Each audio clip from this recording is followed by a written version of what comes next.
એટલે વન એટલે શું? જંગલ. બધા ગયા છો જંગલમાં? જોયું છે જંગલ? જંગલ જરૂરી છે? જરૂરી છે. કેટલા કે છે જરૂરી છે? જરૂરી છે ને? બરાબર.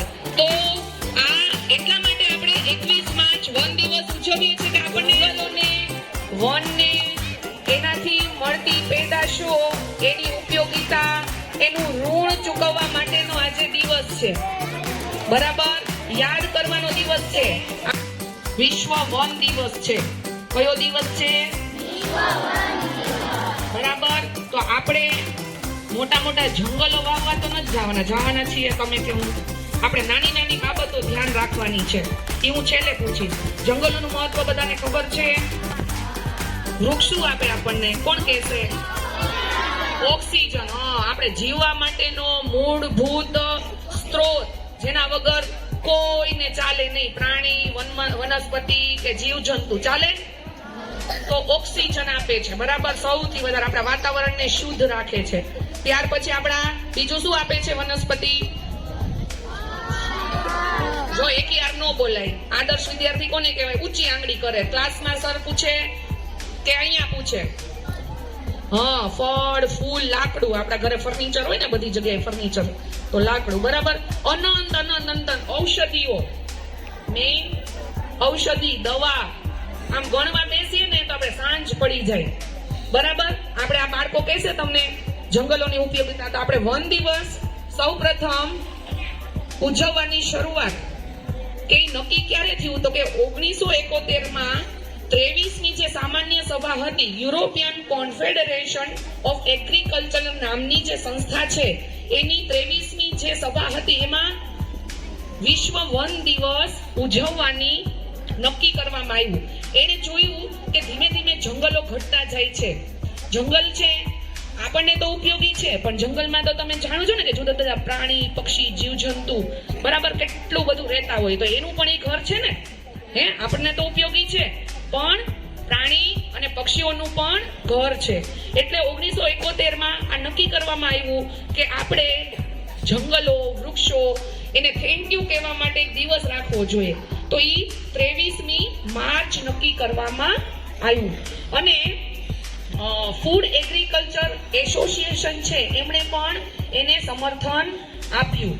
હવે જ્યારે 2005ની અંદર સર્વે કરવામાં આવ્યું ને, ત્યારે ખબર પડી કે દર મિનિટે, વિચાર કરો, દર મિનિટે 25 હેક્ટર જંગલો ઘટતા જાય છે. દર મિનિટે. 2005માં. આજે તો કઈ સાલ થઈ? તો આપણે તો વિકાસ જ કરીએ છીએ ને. વિકાસ કરીએ છીએ ને. બરાબર. તો હવે આપણે જાગવાની જરૂર છે. આપણા ભારતની અંદર 2005નો સર્વેમાં જાણવા મળ્યું હતું કે 33% જંગલ છે. કેટલા ટકા જંગલ છે?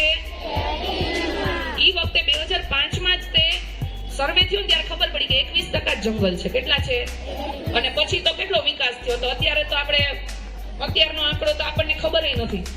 તો જંગલો, વૃક્ષો, જમીન ઘટતી જાય છે. આપણે ઔદ્યોગિક વિકાસ, રહેણાંક બનાવવા, બરાબર, એ બધું કરીએ છીએ ને, તેમાં જંગલો ઘટતા જાય છે. તો આજનો દિવસ છે ને, એ આપણે જંગલ પ્રત્યે કહેવાય ને કે થેન્ક યુ કીધું ને, થેન્ક યુ કે ઋણ ચૂકવવાનો દિવસ છે. આપણે યાદ કરવાનો દિવસ છે. હવે તમારે મને એમ થાય કે આપણે એમ કહીએ કે બધાએ એક વૃક્ષ આખા જીવનમાં એક વૃક્ષ વાવવું જોઈએ, એવું કીધું છે ને, કે તમને જ્યાં જગ્યા મળે, ત્યાં તમારા ઘરે, અથવા તો તમને જ્યાં અનુકૂળતા મળે. તો હાલ આપણે એ નથી કરી શકતા. તો તમારી લેવલથી તમે શું કરી શકો? કોણ કહેશે? તમે વૃક્ષ બચાવવા શું કરી શકો તમારા લેવલથી? એટલે કે આપણી આજુબાજુ જે વૃક્ષ છે એને પાણી પાશો, બરાબર, એને ઉછેરશો. એ સિવાય હાલો ઉછેરવાનો ટાઈમ નથી. તો બોલ બેટા, કોણ કહેશે? સરસ. આપણી બાજુ જે વૃક્ષો છે, બરાબર, કોઈ મોટા મોટા વૃક્ષો કાપતું હોય તો આપણે છે એના માટેની એક્શન લેવાની પણ હોવી જોઈએ. અથવા તો આપણે એનું જતન કરવાનું કે આપણી બગીચામાં, આપણી સ્કૂલમાં જો બધા વૃક્ષો છે એને ખેંચવાના નહીં. મસ્ત મજાના 4 થી 5 લીમડા વાવ્યા છે, આનું કવર નીકળી ગયું છે, બરાબર. હવે એને ઈ મોટું થવામાં છે તો આપણે એને મોટા થવામાં મદદ કરવાની, એને અડચણરૂપ નહીં કે હાલો ત્યાંથી જઈને પાંદડું તોડતા જાય. આપણામાંથી દોડીને એવું પણ આપણે કરતા હોઈએ છીએ, કરીએ છીએ ને, બરાબર. હજી શું કરશો તમારા લેવલથી એક વાત કહું? શું? હા, ઈ તો ભાઈ અલગ વસ્તુ છે. આપણે બધી વસ્તુ આવી ગઈ કે ભાઈ આપણે વૃક્ષોનું જતન કરવું, કોઈ કાપતું હોય તો એને રોકવાના, નવા વૃક્ષ ઉછેરવાના. તમારા વિદ્યાર્થી લેવલથી નાના બચ્ચાથી લઈને 8 ધોરણ સુધી તમે શું કરી શકો? હાલો છેલ્લી એક વાત કહી દઉં. તમે બધા જે પુસ્તક વાપરો છો ને, પુસ્તક ઈ શેનું બનેલું છે?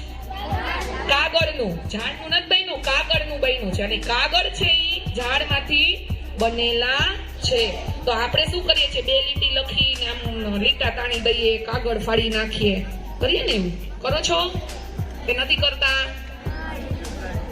એ બધા કરો છો. જો આપણે એમ થાય કે મારાથી શું થાય, તમે શું વિચારો કે હું શું વિચારું કે બધા શું વિચારે કે મારાથી શું થાય, પણ એક નાના પ્રયત્નથી આખું એક વૃક્ષ બચી જાય.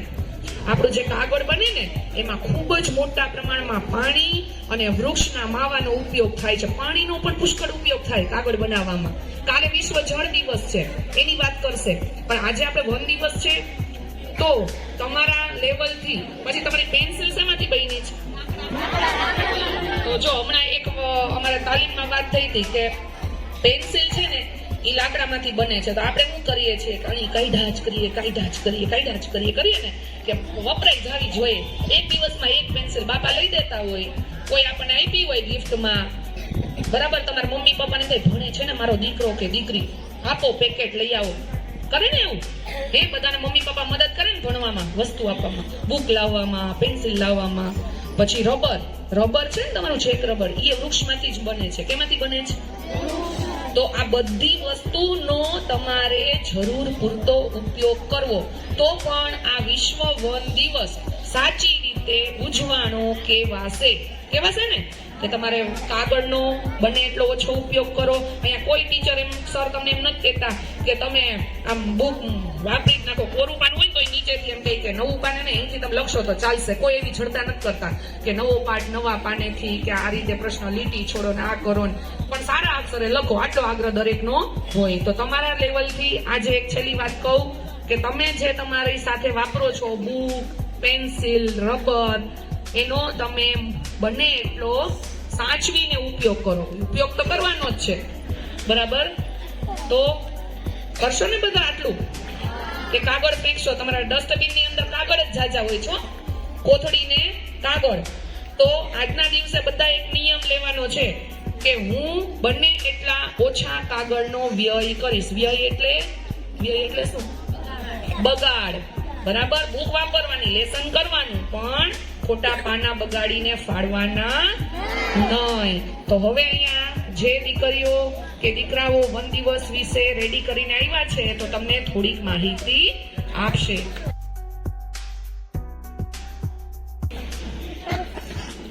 બેને ખૂબ સરસ મજાની વાત કરી. આજે 23 માર્ચ વિશ્વ વન દિવસની ઉજવણી કરવા જઈ રહ્યા છે ત્યારે આપણે મને એમ થયું કે હું 2 શબ્દ આના વિશે બોલું.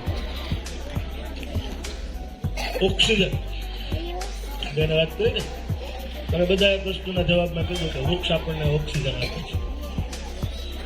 ઓક્સિજનનું આપણા માટે કેટલું મહત્વ છે એ વસ્તુનું તમારે દૃષ્ટાંત જોવું હોય તો 2020ની સાલની અંદર એક કોરોના નામની મહામારીની બીમારી આવી. ખબર છે તમને? કેટલાને યાદ છે? 6 થી 8 વાળાને યાદ હશે, 1 થી 5 વાળાને કદાચ નહીં યાદ હોય, બરાબર છે. પણ 2020ની અંદર કોરોના નામની એક આખા વિશ્વની અંદર ભયંકર બીમારી આવી હતી, બરાબર. એ સમયે ઓક્સિજનની અછતના કારણે વિશ્વની અંદર હજારોને પણ લાખોની સંખ્યાની અંદર માણસો મર્યા. ઓક્સિજન જો કેટલું મહત્વનું છે એ વસ્તુ સમજાવવા માટેનો પ્રયત્ન છે કે કોરોનાની મહામારીમાં જે છે એ ઓક્સિજનના અભાવના કારણે આ બીમારી એવી હતી કે એને કોઈ દવાનું સંશોધન કે શોધ થઈ ન હતી, બરાબર છે. હોસ્પિટલની અંદર લાશોના થપ્પા લાગતા હતા, દવાખાનાની અંદર માણસોને એડમિટ થવા માટે બેડ કે જગ્યા નહોતી મળતી. એવા સમયે દરેક લોકોને ઓક્સિજન પૂરો પાડવો એ સરકાર માટે પણ મુશ્કેલીનો વિષય બની ગયો. અને ઓક્સિજનના અભાવે જે છે એક હજારો નહીં પણ લાખો લોકો જે છે આખા વિશ્વની અંદર મૃત્યુ પામ્યા છે. આના ઉપરથી આપણને એક વસ્તુની ખબર પડે કે આપણા જીવનમાં ઓક્સિજન જે છે એ કેટલું મહત્વ છે, માત્ર માણસ માટે જ નહીં પણ સમગ્ર સજીવ સૃષ્ટિ માટે. તો વૃક્ષ જે છે એ આપણને ઓક્સિજન પૂરો પાડે છે. એક વૃક્ષ જે છે એ 100 ઓક્સિજનના બાટલા જેટલો ઓક્સિજન જે છે એ આપણને પૂરું પાડે છે. બરાબર. વૃક્ષના બીજા ઘણા બધા ફાયદા છે, મારે લાંબુ નથી કહેવું. બરાબર છે. અત્યારે આપણે જોઈએ છે કે વાતાવરણ જે છે એની અંદર અસંતુલન જળવાય છે. કઈ રીતે? તો કે ઠંડીની ઋતુમાં એટલી બધી ઠંડી પડે છે કે આપણે ઠંડી સહન નથી કરી શકતા. વરસાદની ઋતુમાં એટલો બધો વરસાદ પડે છે કે તારાજી સર્જાય છે. બરાબર છે. વિનાશ સર્જાય છે.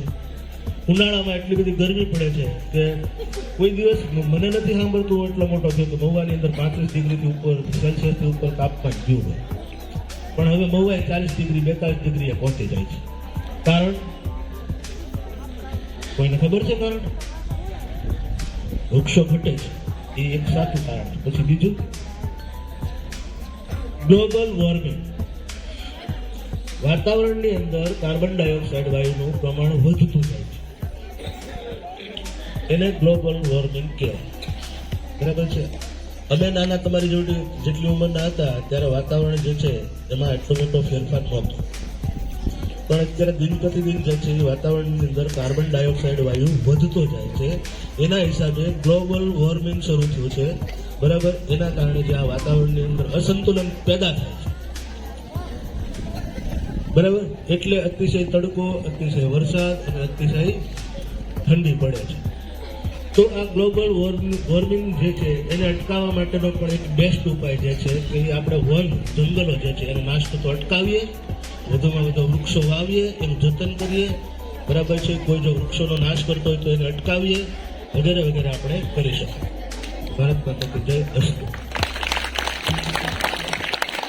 કાકડિયા માધવી છે. હું ધોરણ 8 માં અભ્યાસ કરું છું. આજે હું તમને વિશ્વ વન દિવસ વિશે થોડી માહિતી આપીશ. દર વર્ષે 21મી માર્ચના રોજ વિશ્વ વન દિવસની ઉજવણી કરવામાં આવે છે, જેના મુખ્ય ઉદ્દેશ્ય વનો દ્વારા મળતા અનગિનત લાભો છે. લાભો, પેદાશો, ઉપકારો છે, જેના મુખ્ય ઉદ્દેશનો વનો દ્વારા મળવા ચૂકવવામાં આવે છે. વનો આપણા સાચા અને સારા મિત્રો છે. તે આપણને કેટલું બધું આપે છે. તે વરસાદ લાવવામાં પણ મદદરૂપ થાય છે. વન પૃથ્વી પરના દરેક મનુષ્ય, પશુ, પંખી વગેરેની કુદરતી એક ભેટ છે. વનોથી આ પૃથ્વી હરીભરી અને સુંદર દેખાય છે. વન પૃથ્વી પરનું સંતુલન જાળવવા, વરસાદ લાવવા, જમીનનું ધોવાણ અટકાવવા ખૂબ જ અગત્યનો ભાગ ભજવે છે. વૃક્ષો વાતાવરણને ઠંડુ અને શુદ્ધ રાખે છે. વન દિવસ નિમિત્તે રાષ્ટ્રીય કક્ષાએ ચિત્ર, નિબંધ, વક્તૃત્વ વગેરે સ્પર્ધાઓનું આયોજન કરવામાં આવે છે. વન દિવસનો મુખ્ય ઉદ્દેશ લોકોમાં વન પ્રત્યેની જાગૃતતા ફેલાવવાનો અને વનનું મહત્વ સમજાવવાનો હોય છે. નમસ્કાર, મારું નામ સુરજીવાલા દેવાંગી છે. હું આજે તમને 21મી માર્ચ વિશ્વ વન દિવસ વિશે થોડીક માહિતી આપીશ. આપણે વૃક્ષોનું જતન કરવું જોઈએ. વૃક્ષો આપણને કેટલી બધી વસ્તુઓ આપે છે, જેમ કે ઓક્સિજન, ફળ, ફૂલ, ઘણી બધી ઔષધિઓ વગેરે આપે છે. આપણે સરકારશ્રીના એક સૂત્ર એક બાળ એક ઝાડ પર આપણે અને જીવનમાં એક વૃક્ષ વાવીએ. હું ધોરણ 7માં ભણું છું. આ સૌ લોકો આપણે જંગલ વિશે તો જાણીએ છીએ, પણ આપણે ટૂંકમાં જાણીએ છીએ. હવે વધુ માહિતી મેળવવા માટે આજે હું તમને જંગલોનું મહત્વ વિશે કહીશ. જંગલ આપણા દેશની બહુમૂલ્ય સંપત્તિ છે. તે પ્રકૃતિનું સંતુલન જાળવે છે, તે ધરતીની શોભા વધારે છે. આપણા પૂર્વજો જંગલોમાં રહીને સભ્યતા અને સંસ્કૃતિના પાઠ શીખ્યા હતા. ભગવાન શ્રીરામ અને શ્રી કૃષ્ણએ પણ જંગલમાં રહીને શિક્ષણ મેળવ્યું હતું. જંગલ આપણને રંગબેરંગી ફળ, ફૂલ, ઔષધિ, ગુંદર, લાખ, મધ, રબર જેવી વસ્તુઓ આપણને આપે છે. તે ઇમારતી લાકડું અને બળતણ પણ આપણને આપે છે. જંગલમાં અનેક જંગલી પશુઓ, પક્ષીઓ વસવાટ કરે છે. જંગલથી પશુઓ, પક્ષીઓનું અને પક્ષીઓથી જંગલનું રક્ષણ થાય છે અને પુષ્કળ વરસાદ પણ આવવા માટે જંગલો ખૂબ જ મહત્વ છે. જંગલો રણને આગળ વધતું અટકાવે છે. કેટલાક ઉદ્યોગો જંગલ પર આધારિત છે. આમ જંગલો આપણા માટે આશીર્વાદ રૂપ છે. નમસ્તે. ધ્રુપલ, આજે હું તમને જંગલોની જીવાદારી વિશે થોડુંક કહીશ. વિવિધ પ્રકારના આબોહવાની પરિસ્થિતિના આધારે વૃક્ષો, અન્ય વનસ્પતિઓ પ્રકારો વિવિધતા જોવા મળે છે. જંગલો એ પણ વિવિધતા જોવા મળે.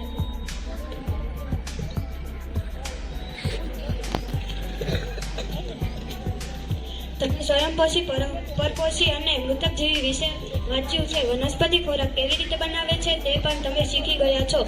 બધા પ્રાણીઓ પછી તે શાકાહારી હોય છે. માંસાહારી આખરે વનસ્પતિ પર નભે છે.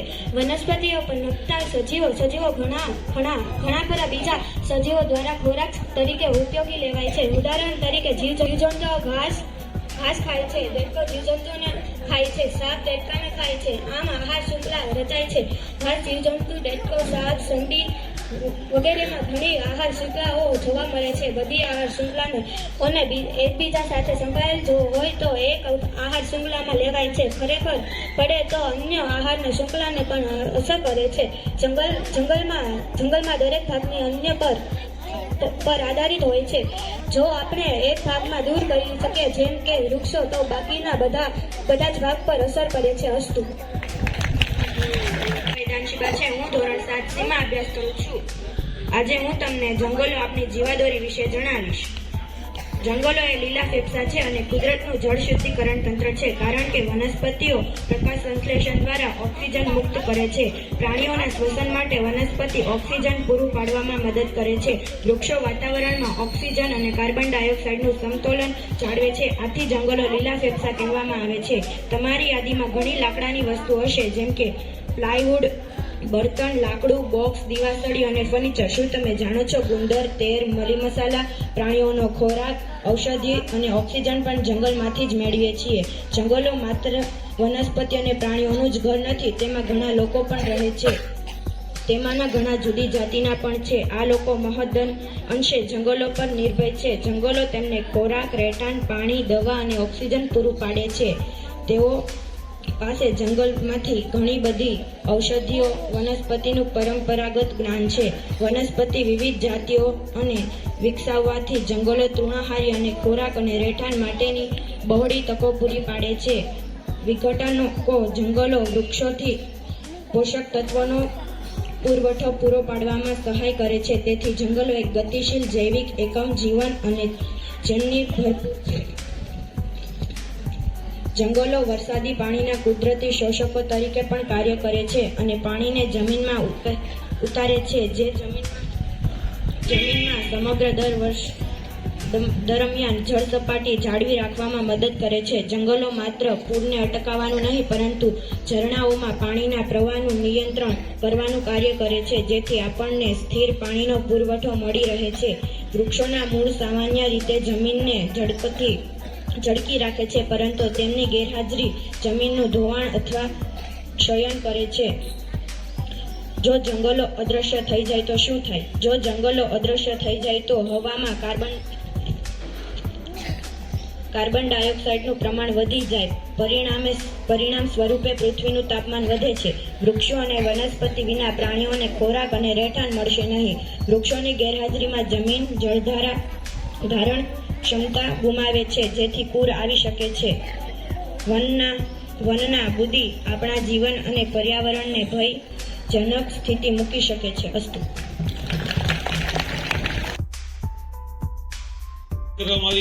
આજે બેને વાત કરી, પછી આ બધા જે વિદ્યાર્થીઓ બેઠા છે એમને વાત કરી, ખૂબ જ સરસ વાત થઈ.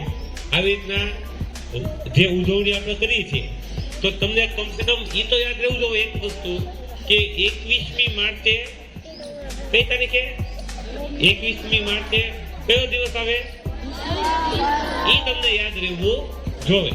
એ તમને યાદ રહે તો તે આગળ પાછળ બીજું ઘણું તમને યાદ રહી જાય. તો જંગલોનું એટલે કે વનસ્પતિનું મહત્વ તો છે જ તે. જંગલોનો વિસ્તાર ધીમે ધીમે ઘટતો પણ જાય છે. એટલે હવે આપણે એ વિચારવાનું છે કે આપણો જે વિસ્તાર છે જે આપણે રહેવા માટે એમાં આપણે કઈ રીતે વધુ વૃક્ષો વાવી શકીએ. કારણ કે જેટલા જંગલો કપાઈ ગયા ત્યાં માનવ વસ્તીઓ બની ગઈ, ફેક્ટરી કારખાના XYZ બની ગયું, ત્યાં હવે બીજી વાર જંગલો વિકસાવાય શક્ય નથી ને. એક નાની એવી મંદિરની દેરી બની ગઈ હોય સરકારી જગ્યામાં તોય કોઈ નથી તોડવા દેતું, બધા વિરોધ કરવા આવી જાય. એટલે મોટી ફેક્ટરી કે આખી વસાહતો બની ગઈ હોય ત્યાં હવે બીજી વાર જંગલ આવવા શક્ય નથી. જમીન આપણી પાસે લિમિટેડ છે, તો આપણે કઈ રીતે ઓછામાં ઓછી જગ્યામાં વધુમાં વધુ વૃક્ષો વાવી શકીએ એ આપણે જોવાનું છે. અને જે વૃક્ષો વાવી એને કઈ રીતે આપણે નિભાવી શકીએ.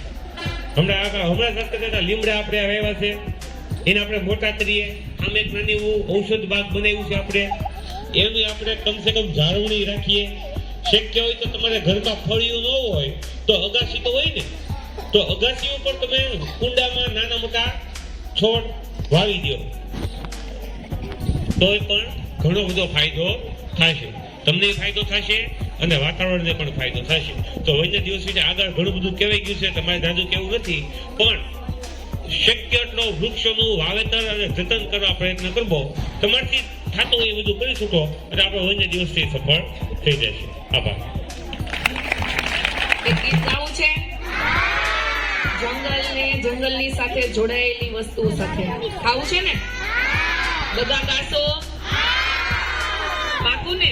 માટી હોય તો મૂળ હોય,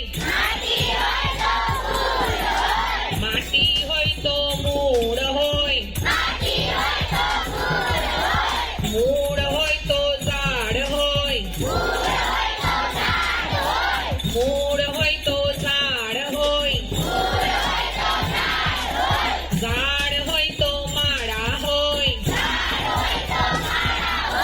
ઝાડ હોય તો માળા હોય, માળા હોય તો પંખી હોય, માળા હોય તો પંખી હોય, પંખી હોય તો પાંખ હોય, પંખી હોય તો પાંખ હોય, પાંખ હોય તો આકાશ હોય, પાંખ હોય તો આકાશ હોય, આકાશ હોય તો વાદળ હોય, આકાશ હોય તો વાદળ હોય, વાદળ હોય તો વરસાદ હોય, વાદળ હોય તો વરસાદ હોય, વરસાદ હોય તો પાણી હોય, વરસાદ હોય તો પાણી હોય, પાણી હોય તો જંગલ હોય,